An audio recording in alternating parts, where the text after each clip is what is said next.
नमस्कार, बहुत बहुत स्वागत करता हूं आप सभी का मैं द न्यूज ओशन के डिजिटल प्लेटफॉर्म पर। आज की हमारी अब बड़ी खबर राष्ट्रपति पद से जुड़ी हुई आ रही है। आपको बता दें कि भारतीय जनता पार्टी और एनडीए को जीत की लत लग चुकी है। आज की जो हमारी खबर है ये इस बात को साफ साबित करेगी कि विपक्ष को कैसे एक के बाद एक चुनाव हो, चाहे उपचुनाव हो फिर राष्ट्रपति चुनाव हो, इन सभी मुद्दों पर एनडीए विपक्षी कांग्रेस को झटका देते आ रही है। एक बार फिर राष्ट्रपति चुनाव में भारतीय जनता पार्टी का भगवा झंडा लहराता दिख रहा है। राष्ट्रपति चुनाव में एनडीए कैंडिडेट द्रौपदी मुर्मू की जीत लगभग तय हो चुकी है। बीजेडी हो या वाईआरसीपी, Bahujan Samaj party, TDP, JD, Shiromani Akali Dal, Shiv Sena और जेएमएम, ये सभी के साथ समर्थन मिलने के बाद अब माना जा रहा है कि मुर्मू को अगला राष्ट्रपति बनने से कोई नहीं रोक सकता है। अगर अंतिम नतीजे भी मुर्मू के समर्थन में रहे तो वह देश के शीर्ष संवैधानिक पद पर पहुंचने वाली पहली आदिवासी महिला बन सकती हैं। देश में 18 जुलाई को राष्ट्रपति पद के लिए चुनाव होने वाले। फिलहाल द्रौपदी मुर्मू की वोट हिस्सेदारी 61% से ज़्यादा हो सकती है, जिसके नामांकन पत्र दाखिल करने के समय करीब 50% रहने का अनुमान लगाया जा रहा था। जेएमएम की इस घोषणा को कांग्रेस के लिए एक बड़ा झटका माना जा रहा है। झारखंड में जेएमएम की अगुवाई में गठबंधन सरकार चल रही है, जिसमें कांग्रेस और राजद भी शामिल है। जेएमएम आज की तारीख तक यूपीए में साझेदारी पार्टी के रूप से मानी जाती है।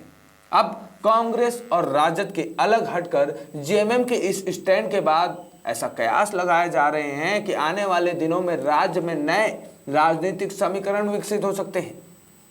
आखिर कैसे भारतीय जनता पार्टी ने राष्ट्रपति पद पर भी अपना झंडा लहरा दिया है और आखिर कैसे यूपीए के लिए एक बड़ा झटका माना जा रहा है, आज हम अपनी इस खबर में आपको उन सभी राजों से पर्दाफाश करेंगे। तो आइए आगे बढ़ते हैं, आपको दिखाते हैं क्या है पूरी खबर। आगे बढ़ने से पहले अनुरोध है कि खबर पसंद आए तो खबर पर लाइक शेयर तो करिएगा ही, साथ में कमेंट करके अपनी राय अपनी प्रतिक्रिया जरूर दीजिएगा। हमें जरूर बताइएगा कि आपके हिसाब से अगले राष्ट्रपति पद पर कौन आश्रित होता दिख रहा है। बता दें कि द्रौपदी मुर्मू के पक्ष में मतदान करने का निर्णय किया है जेएमएम ने। झारखंड मुक्ति मोर्चा के अध्यक्ष शिबू सोरेन ने पार्टी के सांसदों और विधायकों के नाम जारी आदेश में कहा है कि श्रीमती द्रौपदी मुर्मू आदिवासी महिला और झारखंड की पूर्व राज्यपाल है। आज़ादी के बाद पहली बार किसी आदिवासी महिला को राष्ट्रपति बनाने का गौरव प्राप्त होने वाला है। सम्यक विचार के बाद पार्टी ने श्रीमती मुर्मू के पक्ष में मतदान करने का निर्णय लिया है। सभी सांसदों और विधायकों को पार्टी के इस आदेश का पालन करने का निर्देश दिया गया है। बता दें कि इस ऐलान से पहले द्रौपदी मुर्मू खुद वहां समर्थन मांगने गए थे। चलिए आपको दिखाते हैं। विगत 4 जुलाई को राष्ट्रपति पद की एनडीए प्रत्याशी द्रौपदी मुर्मू ने झारखंड मुक्ति मोर्चा अध्यक्ष शिबू सोरेन और झारखंड के मुख्यमंत्री हेमंत सोरेन से खुद जाकर मुलाकात कर समर्थन मांगा था। इस मुलाकात के वक्त केंद्रीय जनजातीय कार्य मंत्री और भारतीय जनता पार्टी नेता अर्जुन मुंडा भी वहां मौजूद रहे थे। मुर्मू का जेएमएम नेताओं ने बेहद गर्मजोशी के साथ स्वागत किया था।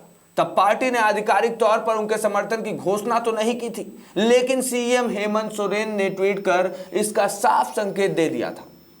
वहीं पता चल गया था कि आगे चलकर सोरेन का समर्थन किसको प्राप्त होगा। जेएमएम की इसके लिए बाकायदा बैठक हुई थी।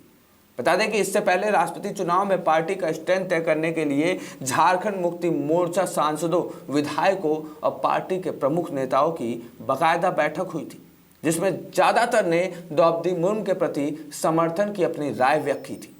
हालांकि सर्वसम्मति नहीं बनने थी, तब इस संबंध में निर्णय के लिए पार्टी के अध्यक्ष शिबू सोरेन को अधिकृत किया गया था। ऐसा माना जा रहा है कि जेएमएम के इस समर्थन से विपक्ष को एक बड़ा झटका लग सकता है।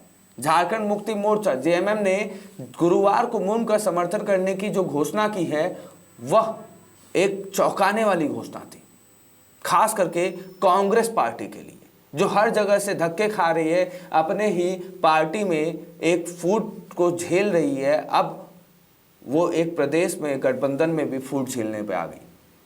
झारखंड की राज्यपाल रह चुकी हैं द्रौपदी मुर्मू। एनडीए उम्मीदवार के पास अब कुल 10,086 10,86,431 मतों से 6.67 लाख से अधिक वोट हैं। इनमें 3.8 लाख वोट सत्तारूढ़ भारतीय जनता पार्टी और उसके सहयोगी दलों के हैं। वहीं बीजेडी के करीब 32,000 वोट हैं, जो कुल मतों की करीब 2.9% है। उड़ीसा की 147 सदस्यीय विधानसभा में सत्तारूढ़ बीजेडी के 114 विधायक हैं, जबकि भारतीय जनता पार्टी के मात्र 22 विधायक हैं। लोकसभा में बीजेडी के 12 और राज्यसभा में 9 सदस्य। ऐसे में द्रौपदी मुर्मू की जीत तय ही समझिए। मुर्मू को AIADMK यानी कि 17,200 वोट, YSR कांग्रेस पार्टी करीब 44,000 वोट, TDP करीब 65,000 वोट, 6500 वोट, शिवसेना 25,000 वोट और जनता दल सेक्युलर करीब 5,600 वोट का भी समर्थन मिल रहा है। हाल में संपन्न राज्यसभा चुनाव के परिणाम के बाद उच्च सदन में भारतीय जनता पार्टी सदस्यों की संख्या 92 हो गई। लोकसभा में उसके कुल 301 सदस्य हैं। यूपी के विधायकों का मत इसमें सबसे ज्यादा है। उत्तर प्रदेश समेत 4 राज्यों में कुछ महीने पहले संपन्न विधानसभा चुनाव में भारतीय जनता पार्टी की जबरदस्त जीत हुई है। उत्तर प्रदेश के प्रत्येक विधायक का राष्ट्रपति चुनाव में मत मूल्य अन्य किसी राज्य के विधायकों से अधिक होता है।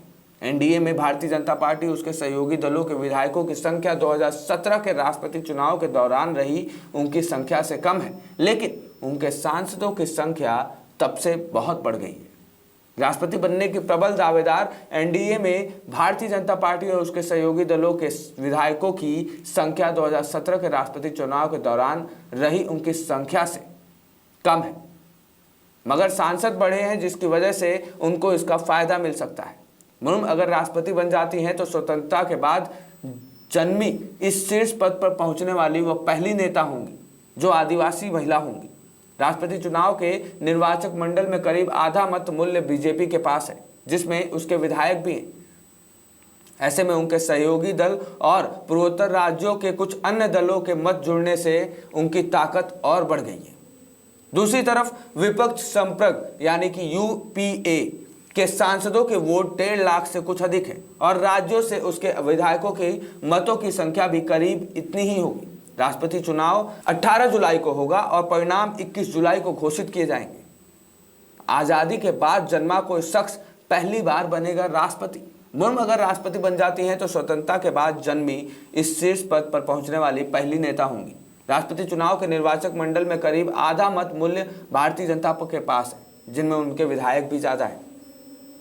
ऐसे में अब देखना यह होगा कि राष्ट्रपति द्रौपदी मुर्मू, ऐसे में अब तो आगे का वक्त ही बताएगा कि आखिर द्रौपदी मुर्मू बनेंगी या यशवंत सिन्हा राष्ट्रपति पद पर विराजमान होंगे। लेकिन कहीं ना कहीं देखा जाए तो जिस हिसाब से यशवंत सिन्हा के पुराने बयान रहे हैं, वो उनको राष्ट्रपति उम्मीदवार पद से बहुत दूर खींच कर ले गए हैं। और वहीं द्रौपदी मुर्मू जो लगातार राष्ट्रवाद की बात करती आई हैं, उनके लिए जो दूरी थी राष्ट्रपति पद की, वो अब कम हो गई है। इस पूरी खबर पर अपनी राय प्रतिक्रिया जरूर दीजिएगा। इस खबर को ज़्यादा से ज़्यादा लोगों तक शेयर करेगा ताकि सच्चाई ज़्यादा से ज़्यादा लोगों तक पहुँचे। ऐसे ही खबरों के लिए बने रहिए हमारे साथ द न्यूज़ ओशन के डिजिटल प्लेटफॉर्म पर। धन्यवाद।